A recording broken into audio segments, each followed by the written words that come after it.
Hello everyone, नमस्कार। तो आज हम अगले 3 या 4 कार्ड्स देखेंगे मेजर आर्काना के। टाइम पे डिपेंड करता है, मैं 20 मिनट से ज़्यादा लंबी वीडियो नहीं बनाऊंगी। तो कल हमने समझा था कि द फूल कार्ड का क्या मतलब होता है। आज हम बात करते हैं मैजिशियन कार्ड की, द हाई प्रीस्टेस की और द एम्प्रेस की। और इसके बाद अगर समय बचा तो हम द एम्परर को भी ले लेते हैं, रादर हम इसको ले ही लेते हैं, द एम्परर कार्ड को भी ले ही लेते हैं। तो जैसा मैंने कल बताया था आपको कि आकाशिक कार्ड्स होते हैं, आकाशीय कार्ड्स होते हैं जो मेजर अरकाना के कार्ड्स होते हैं। और इन कार्ड्स की खासियत ये है कि ये सब चीज़ों से, सब लोगों से रिलेट करते हैं इक्वली, किसी एक सेगमेंट से रिलेट नहीं करते। तो ये यूनिवर्सली कनेक्टेड कार्ड्स होते हैं। और मेजर अरकाना जो है एब्स्ट्रैक्ट्स को, इमोशंस को, सिचुएशंस को एक बेटर वे में रीड करके आउटकम देता है। तो अब हमने कल समझा था कि फूल कार्ड जो है, the full card zero card है, वो क्या डिपिक्ट करता है, क्या उसके सिग्निफिकेंस है अगर वो रीडिंग में आता है। तो अभी हम बात करें नेक्स्ट कार्ड की, जो मैजिशियन कार्ड है। मैजिशियन कार्ड जादूगर वाला कार्ड है। हालांकि पॉजिटिव कार्ड है ये भी, पर इसका जो मीनिंग है, मतलब it is a skill related card. जादूगर है तो स्किलफुल होगा ही। और बहुत सी ऐसी चीज़ें होती हैं जादू में जो क्लियर कट चीज़ों को जैसा होना चाहिए वैसा नहीं दिखाती। तो we can say it is full of skills, diplomacy, sickness, pain, loss, disaster, self confidence, ये पॉजिटिव साइड है। विल और क्वेरेंट अगर मेल है तो सेल्फ कॉन्फिडेंस और विलिंगनेस, दोनों चीज़ ये दिखाता है मैजिशियन वाला कार्ड। और एक और खासियत होती है मैजिशियन कार्ड की कि बहुत चार्मिंग है, बहुत चार्मिंग है। मतलब ऑफ एवरीथिंग, सारी स्किल है इसके अंदर इतना कि अगर किसी के बारे में सवाल पूछा जाए और ये मैजिशियन कार्ड आए तो वो बंदे में वो सारी खूबी होती है जो एक इंसान किसी के अंदर ढूंढ सकता है। मतलब एक जो चार्म है, एक जो पॉजिटिविटी है, डिप्लोमेसी है, स्मार्टनेस है, जादू, करिश्मा, दैट करिज्मेटिक पर्सनैलिटी एक है, वो चीज़ डिपिक्ट करता है ये मैजिशियन कार्ड।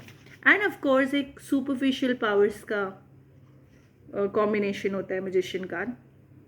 लेकिन अगर यही उल्टा कार्ड आ जाए रिवर्स में तो इसका मीनिंग होता है something related to mental status. मतलब मेंटल चैलेंजेस हो सकती हैं, मेंटल डिसऑर्डर्स हो सकते हैं, मेंटल डिजीज़ेस हो सकते हैं, साइकिक इश्यूज हो सकते हैं जिसके लिए आपको एक ऐसे सिचुएशन में किसी फिजिशियन की ज़रूरत हो या किसी ऐसे रीडर की ज़रूरत हो, हीलर की ज़रूरत हो, ऐसा सिचुएशन शो कर सकता है।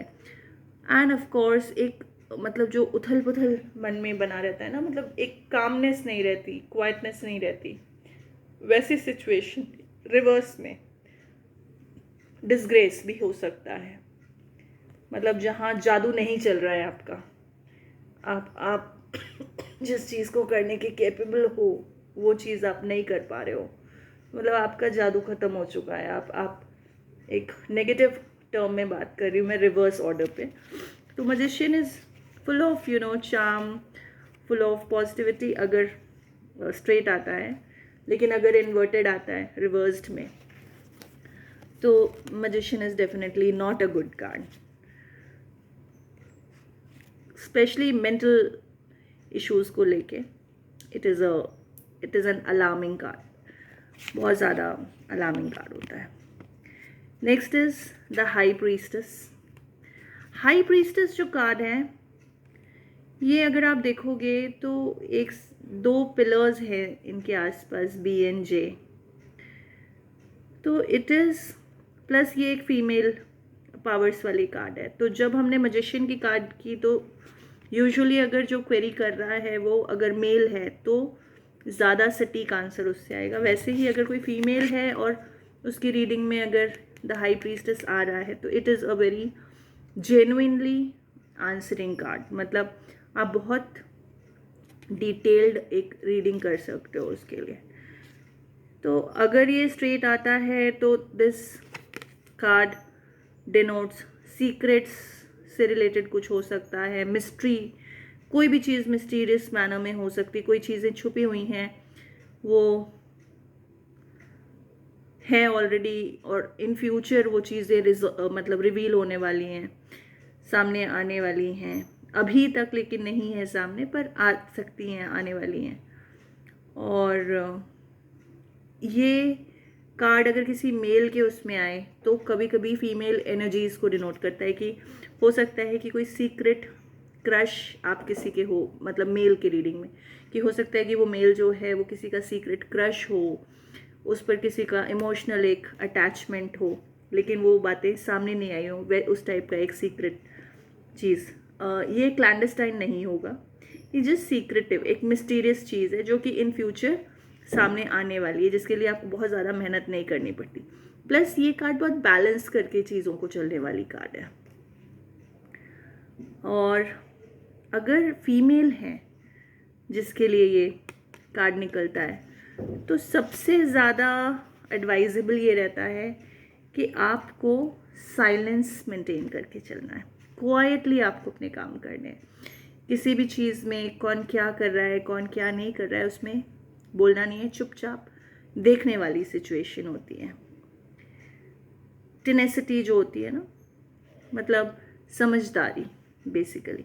कई बार क्या होता है कि रिलेशनशिप रीडिंग में अगर ये कार्ड आता है तो कई बार ऐसा होता है कि मन में बहुत सारे विचार चल रहे होते हैं, उथल पुथल मची होती है, किसी सवाल का जवाब चाहिए।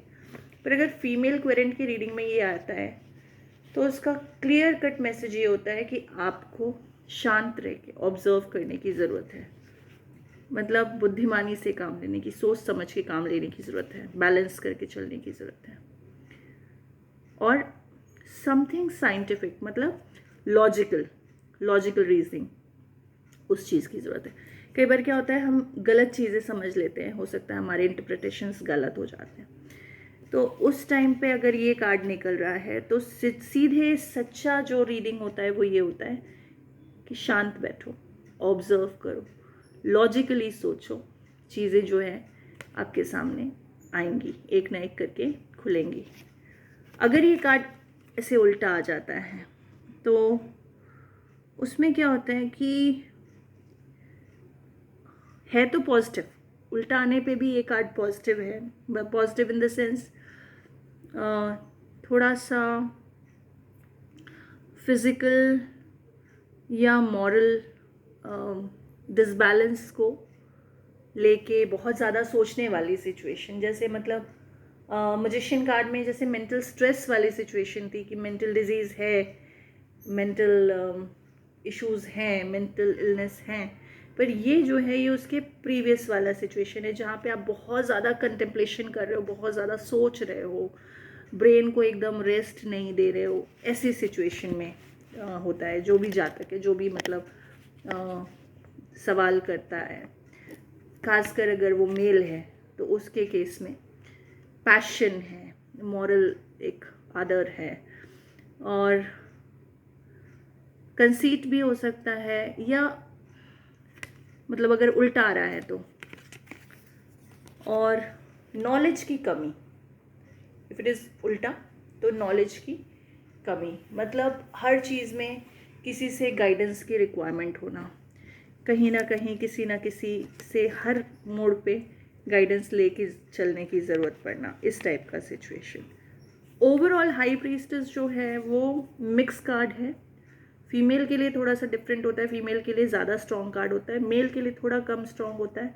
और रिवर्स आ जाए तो वहाँ पे अगर मेल क्वेरेंट है तो उसे समझ के चलने की, या वो सारे सिचुएशंस जो पॉजिटिव स्ट्रेट कार्ड में अगर आता है, ये अगर कार्ड सीधा ऐसे निकलता है उसमें अगर ये आता है, तो मेल क्वेरेंट को वो सारी क्वालिटीज़ जो एक पॉजिटिव फीमेल की रीडिंग में आ सकती हैं, वो सारी क्वालिटीज़ अपने अंदर लेके आने की बहुत ज़्यादा ज़रूरत है।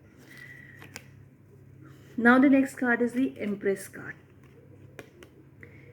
एम्प्रेस कार्ड जो है ये चारों रानियों का, जो माइनर अरकाना की जो चारों रानियां हैं, उन चारों रानियों का कॉम्बिनेशन है, प्लस अपने आप में ये बहुत स्ट्रॉन्ग फीमेल है कैरेक्टर, जो फ्रूटफुलनेस भी बताती है, एक्शन भी है, इनिशिएट भी करती है, चीज़ों की शुरुआत भी करती है, और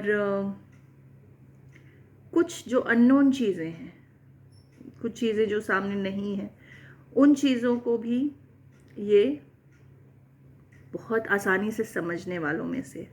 अगर क्वेरेंट जो है उसको लगता है कि उससे कोई बात छुपाई जा रही है, अगर उसके अंदर ये फीलिंग है, तो ये एम्प्रेस कार्ड इस चीज़ को अश्योर कर देती है कि हाँ, कोई चीज़ जो है वो छुपाई जा रही है। मतलब एक इंट्यूटिव जो चीज़ है, पावर, वो अगर क्वेरेंट में हो तो द एम्प्रेस कार्ड बहुत ज़्यादा गाइडिंग फोर्स हो जाता है।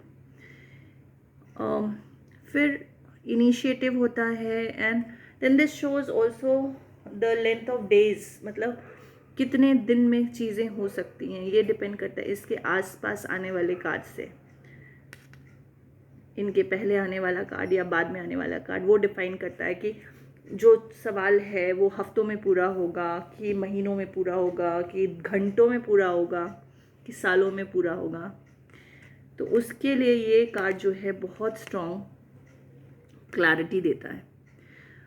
और यूजुअली क्या है, चूँकि इसमें चारों फीमेल्स का एक बहुत स्ट्रॉन्ग फेमिनाइन पावर है, तो वो फेमिनिटी के हिसाब से क्या है कि बहुत डिफ़िकल्ट सिचुएशंस, डाउट्स, जिस चीज़ के बारे में आपको नहीं पता या आपने जस्ट इग्नोरेंस रखा हुआ है, उस चीज़ को भी ये सामने ला के खड़े कर देती है। मतलब दिस कार्ड अगर ये रीडिंग में आ जाती है एम्प्रेस, तो आपके सामने बहुत सारी चीज़ों को क्रिस्टल क्लियर फॉर्मेट में लाके खड़ा कर देती है। सिमिलरली जब ये रिवर्स उसमें आती है, तो रिवर्स इसमें क्लियर मेंशन करेगा ये कि यस, जो चीज़ें छुपी ढकी थी उस चीज़ के बारे में खुलासे, सच्चाई, कुछ ऐसे मैटर्स जो क्लैंडस्टाइन होते हैं, लाइक अगर किसी का एक अफेयर चल रहा है जो छुपा हुआ है फैमिली से या किसी से भी, तो अगर ये रीडिंग में आ जाता है इन वर्ड्स, तो ये कहीं ना कहीं जो है वैक्सीलेशंस को ले आता है। मतलब अकॉर्डिंग टू एक रीडिंग ये सारी चीज़ों का खुलासा करती है, एंड दूसरी रीडिंग के हिसाब से जो भी चीज़ें हैं मन में, जो डाउट्स हैं, उन डाउट्स पे ये लाइट ले आती है, डिपेंडिंग अपॉन उसके पहले या उसके बाद का कार्ड क्या निकला है। ऑल्सो पब्लिक सेलिब्रेशंस डिनोट करता है ये कार्ड। और कई बारी तो क्या होता है कि एक mix bag emotions of all the females, कभी जैसे घर में बहुत सारी फीमेल्स हैं and they are not able to come on the same page, उस चीज़ में ये कार्ड जो है वो डिस्प्यूट्स को सामने लाके रख देता है कि किस रीज़न से क्या इशू है, किस वजह से इतनी डिसएग्रीमेंट्स हैं, उन डिसएग्रीमेंट्स को या उसका क्या रेमेडी हो सकता है, उस रेमेडी को भी सामने ला के रखने वाला कार्ड है the empress card. Now the last one for the day, the emperor card. Emperor card क्या है, ये मेल एनर्जीज़ है। जैसे हमने फीमेल एनर्जीज़ की बात की थी कि चारों इसके क्वींस के ट्रेट्स रहते हैं इसमें, plus she is all the more powerful. वैसे ही जो एम्परर कार्ड है ये चारों किंग्स के सारे एनर्जीज इनमें हैं, प्लस इनकी खुद में अपने आप में बहुत स्ट्रॉन्ग होल्ड एंड पोजीशन है। सबसे अच्छी चीज़ है कि he is a very protecting kind of a person. अगर आप किसी क्वेरेंट, अगर किसी पर्सन के बारे में पर्टिकुलर जानना चाहता है, या क्वेरेंट के लाइफ की सिचुएशंस ऐसी समझ में आ रही हैं कि कहीं कोई ना कोई गड़बड़ चल रही है, या क्लैरिटी ऑफ थॉट्स नहीं है, या क्लैरिटी ऑफ विजन नहीं है, उस केस में अगर एम्परर निकलता है तो ही becomes the guiding force with stability, with power, with protection, overall a person with great human values, with great values as a whole, reasoning, strong conviction, और ads in the sense कि इसके पास वो सारी facilities होती हैं जिनसे ये आपको सपोर्ट कर सकता है। मतलब बाय ऑल मीन्स कहते हैं ना, by all means against all the odds somebody is standing by you, ये वो वाली एनर्जी वाला कार्ड है। और अगर इन केस ये उल्टा आ जाता है तो भी इसके इमोशंस बहुत स्ट्रॉन्ग होते हैं।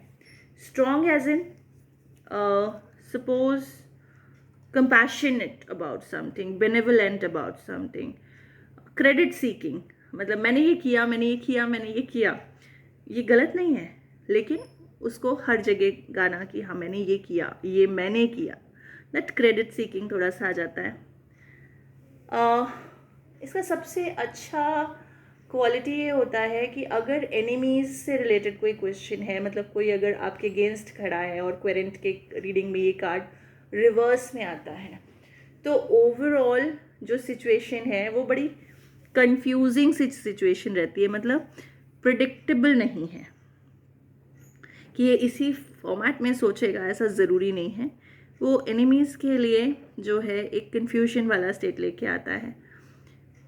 कभी कभी चूँकि इनके पावर्स जो हैं वो बहुत मच्योर्ड पावर्स हैं, बहुत मच्योर्ड, बहुत स्टेबल, बहुत पॉजिटिव, बहुत मतलब साथ में खड़े होने वाला, लेकिन जब ये रिवर्स आता है तो उस केस में कई बारी ये डिपेक्ट कर सकता है कि द पर्सन, द क्वेरेंट, वो आउट ऑफ इमेच्योरिटी कुछ सोच रहा है, मतलब he is not matured enough to take a decision, he is not matured enough to understand कि चीज़ें कैसी हैं, पर सिर्फ कुछ तो भी करना है, हासिल करना है, ज़िद है, और उसके लिए चाहे किसी चीज़ के लिए ऑब्स्ट्रक्टिव होना पड़े, ज़िद्दी, बहुत ज़्यादा ज़िद्दी अगर होना पड़े, तो वो भी ये क्वेरेंट इस केस में कर सकता है। तो आज हमने समझा, कल हमने समझा था ज़ीरो कार्ड जो कि द फूल कार्ड था, आज हमने समझा magician card, high priestess card, empress card और एम्परर कार्ड। तो इनसे रिलेटेड अगर आपको कुछ भी क्वेरी है, अगर ये रिपीट क्वेरीज में आते हैं या आप जैसे कार्ड को शफल करते हैं और यही कार्ड बार बार निकल के आते हैं, तो इसका एक सर्टेन मीनिंग होता है। I will be taking the details.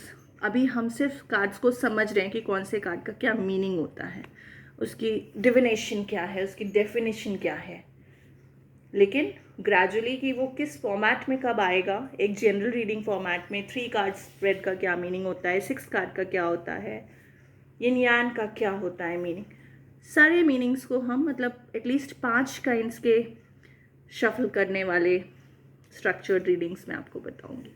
तो आज तक हमने 5 कार्ड्स का मैंने समझ लिया है कि क्या मीनिंग होता है, और आपको कोई भी सवाल हो इन 5 कार्ड से रिलेटेड तो आप मुझे लिख के भेज सकते हैं। Thank you so much everybody.